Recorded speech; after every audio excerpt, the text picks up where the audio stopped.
പ്രിയപ്പെട്ടവരെ, വളരെ വളരെ ശ്രദ്ധിക്കേണ്ട കാര്യമാണ്. പ്രത്യേകിച്ച് ഈ കാലത്ത്, ഈ ഉപകരണം നമ്മുടെ കയ്യിലുള്ള ഈ കാലത്ത് ശുഭത്തുകളെ വളരെ വളരെ ശ്രദ്ധിക്കുക. അള്ളാഹുവിനെയും നിങ്ങളെയും കാത്തുരക്ഷിക്കുമാറാകട്ടെ. ഇസ്ലാമിലും സുന്നത്തിലുമായി മരിച്ചു പോവുക എന്നത് പ്രിയമുള്ളവരെ ഈ കാലത്ത് വളരെ അസീസായ അഥവാ വളരെ വിലപ്പെട്ട എല്ലാവർക്കും ലഭിക്കാത്തൊരു കാര്യമാണ്. അതുകൊണ്ട് ലഭിച്ച ഈ നിഅമത്ത് നശിപ്പിച്ചു കളയരുത്. ശുഭത്തുകൾ, ആശയക്കുഴപ്പങ്ങളെ നേരിടേണ്ടത് എങ്ങനെയാണ്? ആശയക്കുഴപ്പങ്ങളുടെ കാര്യത്തിൽ ജനങ്ങൾ രണ്ടു കൂട്ടരാണ്. ഒന്ന്, അത് കേൾക്കാത്തവർ, അത് മനസ്സിൽ പതിയാത്തവർ സലാമത്തിനാണ്, കേട്ടിട്ടില്ല, ഒന്നും മനസ്സിൽ കുടുങ്ങിയിട്ടില്ല. രണ്ടാമത്തെ കൂട്ടർ അത് കുടുങ്ങിയവരാണ്, മനസ്സിൽ അത് കുടുങ്ങിയവരാണ്. ആശയക്കുഴപ്പങ്ങൾ മനസ്സിൽ കുടുങ്ങിയിട്ടില്ലേ? അൽഹംദുലില്ലാ, അള്ളാഹുവിന്റെ ദീന്റെ കാര്യത്തിൽ അതിന്റെ അടിത്തറയെ ബാധിക്കുന്ന രൂപത്തിൽ സംശയങ്ങളൊന്നും മനസ്സിലില്ലേ? നീ സലാമത്തിനാണ്, നീ സുരക്ഷിതനാണ്. അറബിയിൽ ഒരു ചൊല്ലുണ്ട്, അസ്സലാമത്തു ലാ യുആദിലുഹാ ശൈ. സലാമത്തിനോളം വിലയുള്ള മറ്റൊന്നുമില്ല. എങ്കിൽ നീ എന്ത് ചെയ്യുക? അത് കാത്തു സൂക്ഷിക്കുകയാണ് നിന്റെ ബാധ്യത. എങ്ങനെയാണ് അത് കാത്തു സൂക്ഷിക്കേണ്ടത്? ശുഭത്തുകൾക്ക് ചെവി കൊടുക്കാതിരിക്കുക, അതിലേക്ക് നോക്കാതിരിക്കുക. അൽഹംദുലില്ലാ, സലാമത്തിനാണ് അത് മുന്നോട്ട് പോവുക. ഈ ദീനിന്റെ വിജ്ഞാനീയങ്ങൾ നിന്റെ മനസ്സിൽ ഗ്രഹിച്ചെടുക്കാൻ ശ്രമിക്കുക. ഹുദ, അള്ളാഹു നൽകിയ ഹുദ വർദ്ധിപ്പിക്കാൻ ശ്രമിക്കുക. എങ്ങനെയാണ്? ഖുർആൻ പഠിച്ചുകൊണ്ട്, ഹദീസുകൾ പഠിച്ചുകൊണ്ട്, അദ്കാറുകൾ പഠിച്ചു, ഉപകാരപ്രദമായ വിജ്ഞാനം പഠിച്ചുകൊണ്ട് മുന്നോട്ട് പോകുക. ചെവി കൊടുക്കരുത്. ബാത്തിലാണെന്ന് അറിഞ്ഞോ പിന്നെ അങ്ങോട്ടേക്ക് തിരിഞ്ഞു നോക്കരുത്. അള്ളാഹു ഖുർആനിൽ പറഞ്ഞു, ഫമാദാ ബഅദൽ ഹഖ് ഇല്ല ളലാൽ. ഹക്ക് കഴിഞ്ഞാൽ പിന്നെ ബലാലല്ലാതെ, വഴികേടല്ലാതെ മറ്റെന്താണുള്ളത്? ഒരു കാര്യം ഹക്കാണ് നിനക്ക് മനസ്സിലായാൽ അതിനെതിരായത് ബാത്തിലായേ പറ്റുള്ളൂ.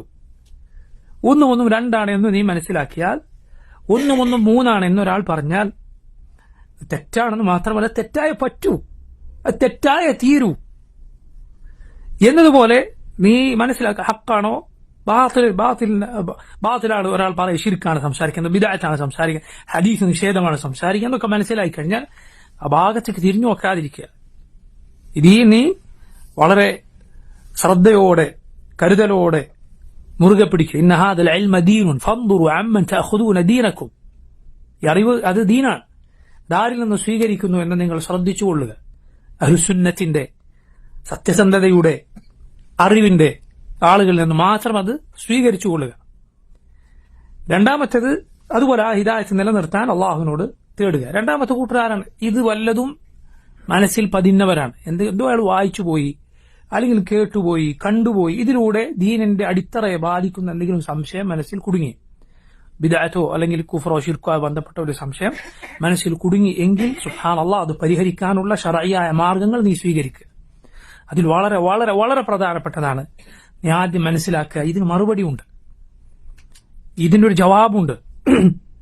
കാരണം ഈ ദീൻ, അതിൽ യാതൊരു സംശയമില്ല. നീ മനസ്സിലാക്കിയ ആശയക്കുഴപ്പത്തിന് മറുപടി, നീ അത് അറിഞ്ഞില്ല എന്നതുകൊണ്ടെന്ന് വിചാരിക്കരുത്, അതിന് മറുപടി ഇല്ല എന്ന് വിചാരിക്കരുത്.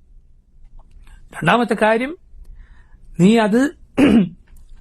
അത് അള്ളാഹുവിനോട്, അള്ളാഹുവിൽ അവലംബം അർപ്പിച്ചുകൊണ്ട്, അവനോട് ദുആ ചെയ്തുകൊണ്ട് അതിനെ നേരിടാൻ ശ്രമിക്കുക.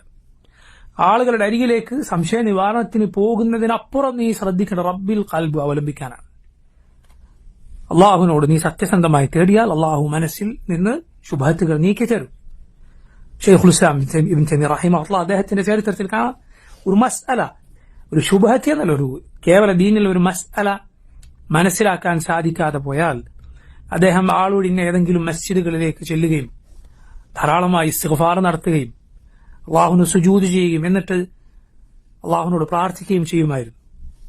യാ മുഅല്ലിമ ഇബ്രാഹിം അല്ലിംനി, യാ മുഫഹിമ സുലൈമാൻ ഫഹിംനി. ഇബ്രാഹിം അലൈഹിസ്സലാമിനെ പഠിപ്പിച്ച റബ്ബേ എനിക്ക് പഠിപ്പിച്ചു നൽകണമേ, സുലൈമാനെ മനസ്സിലാക്കി കൊടുത്ത റബ്ബേ നീ എനിക്ക് മനസ്സിലാക്കി തരണമേ. ധാരാളം തവണ ഇസ്തിഗ്ഫാർ നടത്തിക്കൊണ്ട്, കാരണം പാപങ്ങൾ ദീൻ മനസ്സിലാക്കാൻ തടസ്സമായേക്കും. അതുപോലെ ധാരാളമേ അള്ളാഹുവിനോട് ദുആ ചെയ്ത് സംശയം നീക്കുക. മൂന്നാമത്തെ പ്രധാനപ്പെട്ട കാര്യം, അത് മനസ്സിൽ വെച്ചുകൊണ്ടിരിക്കരുത്. മനസ്സിൽ വെച്ചുകൊണ്ട് മനസ്സിൽ അടിച്ചമർത്തി വെക്കരുത്. ശൈഖുൽ ഇസ്ലാം പറഞ്ഞതുപോലെ നീ നിന്റെ ഹൃദയത്തെ ഒരു കണ്ണാടി പോലെയാക്കുക, നീ അതൊരു കൂജ പോലെയാക്കരുത്. കണ്ണാടി എന്താണ്? അത് തട്ടിയാൽ അത് പ്രതിഫലിച്ചു പോകും.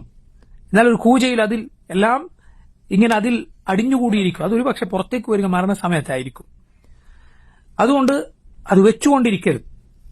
മറിച്ച് എന്ത് ചെയ്യണം? നാലാമത്തെ കാര്യം, അത് അറിവുള്ള ആളുകളോട്, അതിബ്ബാഉൽ ഖുലൂബ്, ഹൃദയത്തിന്റെ അത് ചികിത്സിക്കാൻ കഴിയുന്ന അതിബ്ബ, അതിന്റെ ഡോക്ടർമാരാണ്, ദീൻ പഠിച്ചവരാണ്, അതിൽ നല്ല കഴിവുള്ള ആളുകളാണ്, പ്രത്യേകിച്ച് ഇതുപോലുള്ള സംശയങ്ങൾ നേരിടാൻ കഴിവുള്ള അവരോട് ചെന്ന് നീ ചോദിക്കുകയും പഠിക്കുകയും ചെയ്യും. ഫസ്അലു അഹ്ല ദിക്രി ഇൻ കുൻതും ലാ തഅലമൂൻ.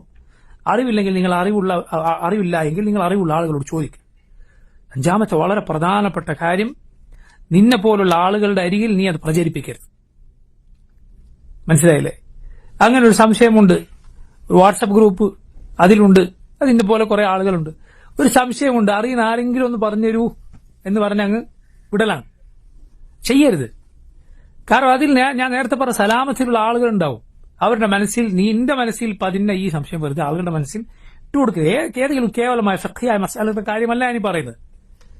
മനസ്സിലായല്ലോ? ഒരാളുടെ കുളിക്കുമ്പോൾ ഒരു അവയവം നനഞ്ഞില്ല, എന്ത് ചെയ്യും, ഇതുപോലുള്ള ചെറിയ സംശയങ്ങളെ കുറിച്ചല്ല ഞാൻ പറയുന്നത്. പക്ഷെ ദീനിന്റെ അടിത്തറകളെ ബാധിക്കുന്ന കാര്യങ്ങളെ കുറിച്ചാണ്. ബിദ്അത്ത്, അതുപോലെ കുഫറും ശിർക്കും ഹദീസ് നിഷേധം ഒക്കെ പോലെയുള്ള കടുത്ത ദലാലത്ത്, അതുപോലെ ഏതെങ്കിലും പിഴച്ച കക്ഷികളുടെ വാദങ്ങൾ, ഖവാരിജികളുടെ കൂട്ടത്തിൽപ്പെട്ട ഏതെങ്കിലും ദാഇശോ അതുപോലുള്ള ഏതെങ്കിലും പിഴച്ച കക്ഷികൾ, അല്ലെങ്കിൽ ഏതെങ്കിലും വഴികെട്ട സംഘടനകളോ സംഘങ്ങളോ, അവരുടെയൊക്കെ വാദങ്ങളും ശുബഹത്തുകളും, ഇതേക്കുറിച്ചാണ് ഞാൻ പറയുന്നത്. അല്ലാതെ ഫഖ്ഹിയായ കേവലം സംശയങ്ങളെ കുറിച്ചല്ല.